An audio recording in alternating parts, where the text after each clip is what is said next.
Hey guys, in this video, we're going to look at the basis of preparations for disclosing emissions related information for entities or companies.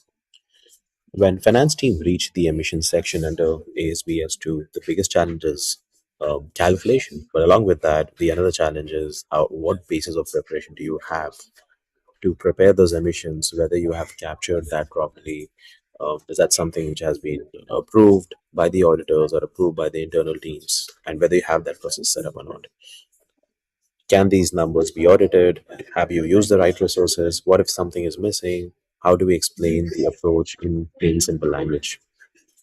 Without a structured way to document this, the team would either over explain or leave gaps that creates audit risk. The aim of this section is to solve that problem. Think of it as the audit trail behind your emissions. Before you report any numbers, you explain how these numbers were produced. Start with calculations. Every emissions number comes from a conversion. Um, you take an activity like electricity usage or fuel consumption and convert it into a greenhouse emissions. That conversions depends on emission factors. So the first question is simple. What is the source did you use for your emissions factor? There's a drop down which has a list. You select the one which is relevant for you. This ensures your numbers are credible and consistent. Anyone reviewing a report can track back how the calculations were done. Next is the calculation method for scope 2 electricity. Here's the tool. Here's how this tool keeps it practical. You choose between either location based or market based, or if you're using both methods and both methods. For most companies, especially the first year, the location based is the expected approach.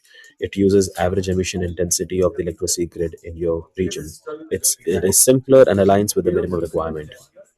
If you're using supplier specific data or renewal contracts, you can choose market based. But the tool keeps the default aligned with what most teams needs to do.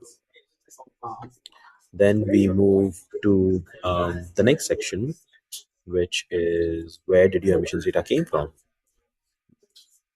Sh- Um, this is where a lot of confusion comes in. Should we estimate? What if some data is missing? The approach here is clear. For scope 1 and scope 2, you use actual data.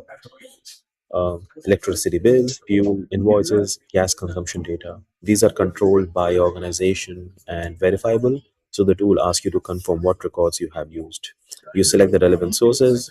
After that, you assess completeness. Does your data cover all sources fully? Is it mostly complete or are there gaps? If something is missing, the tool guides you to disclose it.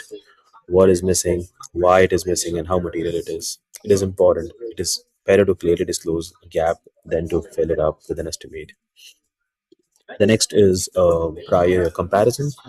ASBS2 encourages comparative reporting, but it also recognizes that many companies are reporting for the first time.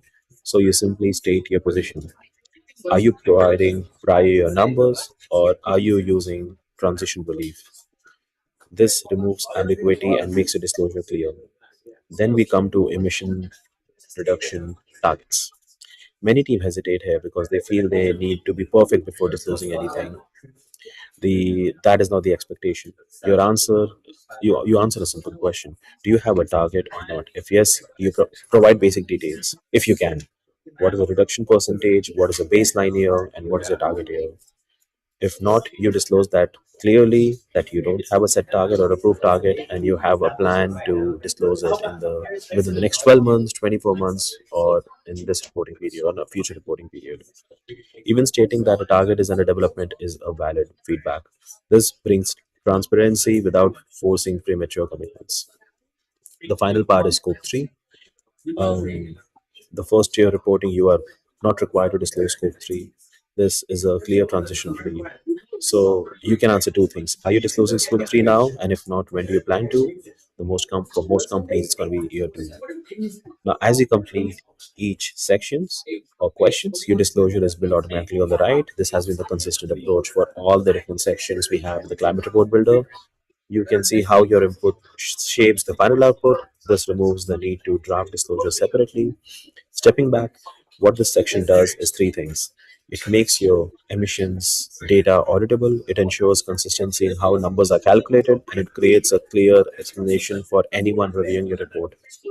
For finance team, this becomes a controlled way to handle emissions reporting. You are not guessing, but you are documenting and showing how the numbers were built.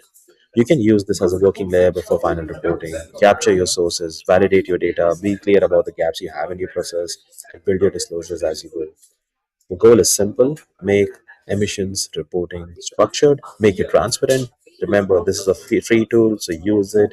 If you have any feedback, reach out to me, give me the feedback, and how I can make this tool better. The intention is to help Group 2 and Group 3 companies to implement AASB S2 standard in a simple, easier way, even if they don't have complex infrastructure and they don't even have a dedicated sustainability team. Uh, Thank you for watching this. The next section we will look at emissions reporting.